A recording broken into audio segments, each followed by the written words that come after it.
अच्छा सुनो, सब्सक्राइब करते वक्त ना घंटी बजा देना, ताकि जब मैं ऑनलाइन आऊँ तो तुम्हारे फोन की भी घंटी बजे।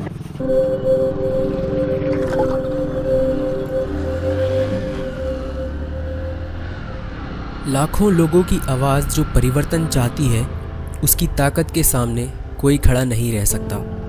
ईश्वर को याद रखो और हमेशा सच बोलो। यस वी कैन, हाँ हम कर सकते हैं।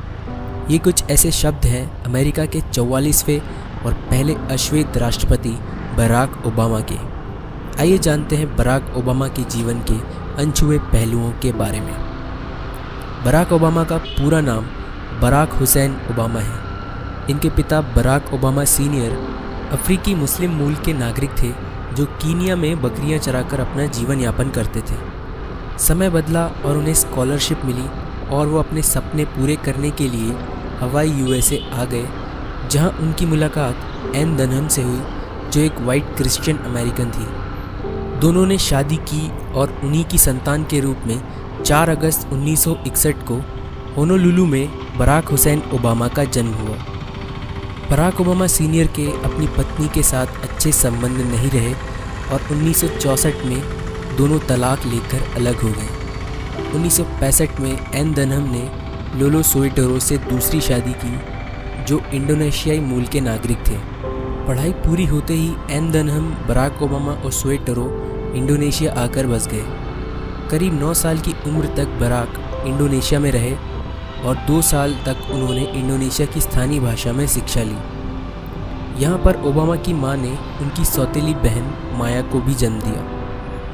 बेहतर शिक्षा के लिए मां एन डनहम बराक ओबामा और माया को लेकर अपने माता पिता के घर वापस यूएसए आ गई। अपने नाना नानी के पास रहते हुए बराक ओबामा ने एस्टीम्ड पेनाहाउ एकेडमी में एडमिशन लिया, लेकिन यहाँ पर उनके दिन मुश्किलों से भरे थे। उनकी क्लास में उनके जैसे केवल 3 काले बच्चे थे, जिसकी वजह से क्लास में उन्हें बेहद भेदभावपूर्ण व्यवहार सहन करना पड़ता था। ओबामा ने अपने बाद के जीवन में जब अपने कॉलेज लाइफ के बारे में बात की तो उन्होंने बताया कि कैसे कभी कभी वो मिरर के सामने खड़े हो जाते और देखा करते कि आखिर ऐसा क्या है जो मेरे साथ गलत है और लोग मुझसे इस तरह दोगला व्यवहार करते हैं। ओबामा ने अपने पिता को उनके माता पिता से अलग हो जाने के बाद केवल एक बार देखा था, जब किसी काम की वजह से 1971 में थोड़े समय के लिए वो हवाई आए थे। और उस बारे में याद करते हुए ओबामा कहते हैं कि मुझे हमेशा उनकी कमी रही थी। बाकी लोगों के माता पिता दोनों होते थे, जबकि मेरे पिता मेरे लिए एक पहेली की तरह थे। बराक ओबामा के पिता की मृत्यु 24 नवंबर 1982 को एक दुर्घटना में हो गई। अपनी मृत्यु से पहले उनकी नौकरी भी जा चुकी थी, क्योंकि इससे पहले एक और एक्सीडेंट में वे अपने दोनों पैर खो चुके थे। ओबामा ने इसके बाद लॉस एंजलिस की एक कॉलेज में एडमिशन लिया, जिसके कुछ समय बाद उन्हें कोलंबिया यूनिवर्सिटी न्यूयॉर्क में ट्रांसफ़र कर दिया गया, जहां उन्होंने पॉलिटिकल साइंस से डिग्री ली। इसके बाद उन्होंने 2 साल बिजनेस सेक्टर में काम किया और फिर 1985 में शिकागो में शिफ्ट हो गए, जहां उन्होंने कम्युनिटी ऑर्गेनाइज़र के रूप में काम किया। इसके बाद ओबामा ने Trinity United church of Christ को ज्वाइन किया और इसके बाद वो अपने पिता के देश कीनिया गए, जहां वह उस जगह भी गए जहां उनके और उनके दादा की कब्र थी। बराक ओबामा ने इस बारे में अपनी किताब में लिखा है, मैं एक लंबे समय तक उन दोनों की कब्रों के बीच बैठकर रो रहा था और मैंने एक ज़िंदगी में कई रंग देखे हैं, वो भी तब जब मैं अमेरिका में था। एक काले लड़के के तौर पर मैंने जब कई मुश्किलें झेली और एक उम्मीद जब मैं शिकागो में था, और यह सब एक समंदर पार धरती के इस छोटे से हिस्से से जुड़ा हुआ है। कीनिया से लौटने के बाद ओबामा ने 1981 में हार्वर्ड स्कूल ज्वाइन कर लिया। इसके अगले ही साल उन्होंने एक कानूनी फर्म ज्वाइन किया, जहां उनकी मुलाकात मिशेल रॉबिन्सन से हुई, जो खुद एक वकील थी।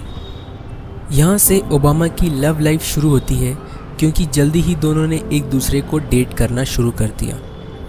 ओबामा को फरवरी 1990 में पहला अफ्रीकन अमेरिकन एडिटर भी चुना गया। 1991 में वो हार्वर्ड से ग्रेजुएट हो गए और लॉ स्कूल के बाद सिविल राइट्स लॉयर की प्रैक्टिस के लिए वो शिकागो में एक फ़र्म के साथ जुड़े, यहाँ पर उन्होंने बच्चों को university of Chicago law school में पढ़ाना शुरू किया।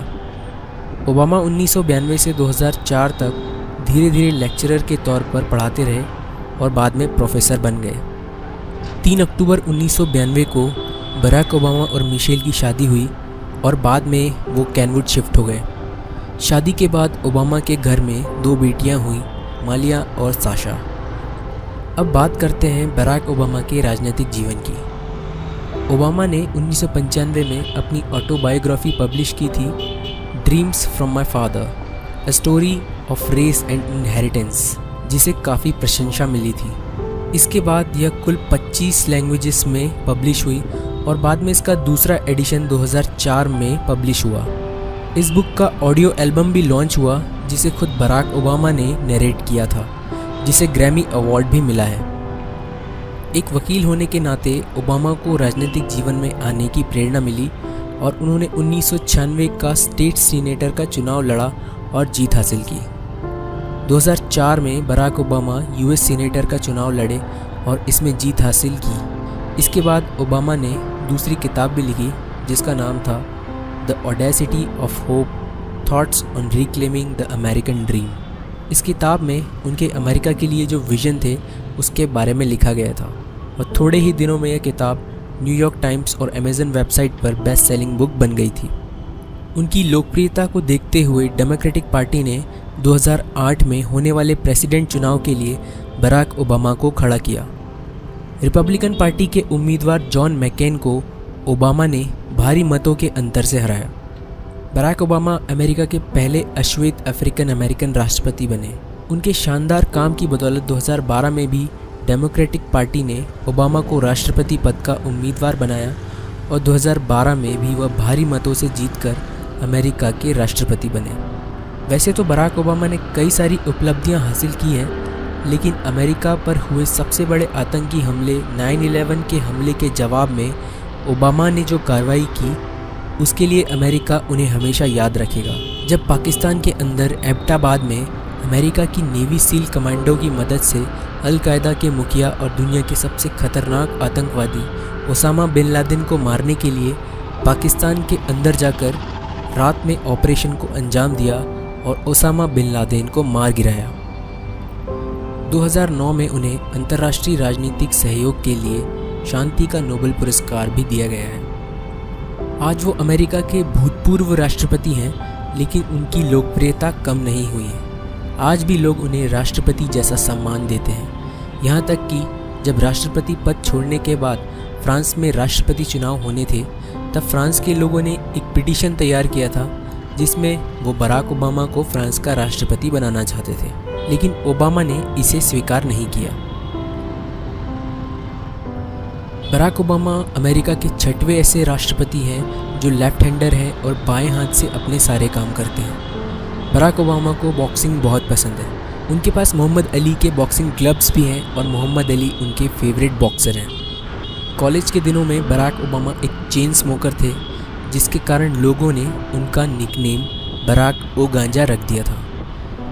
ओबामा ने 2008 में राष्ट्रपति चुनाव के बाद अपनी पत्नी मिशेल ओबामा को सिगरेट छोड़ने का वादा किया था, जिसे ओबामा ने निभाया और अब ओबामा सिगरेट को हाथ भी नहीं लगाते। बराक ओबामा अपने जीवन में 3 लोगों से सबसे ज़्यादा प्रभावित हुए हैं और वो 3 लोग हैं महात्मा गांधी, अब्राहम लिंकन और Martin Luther King. Barack Obama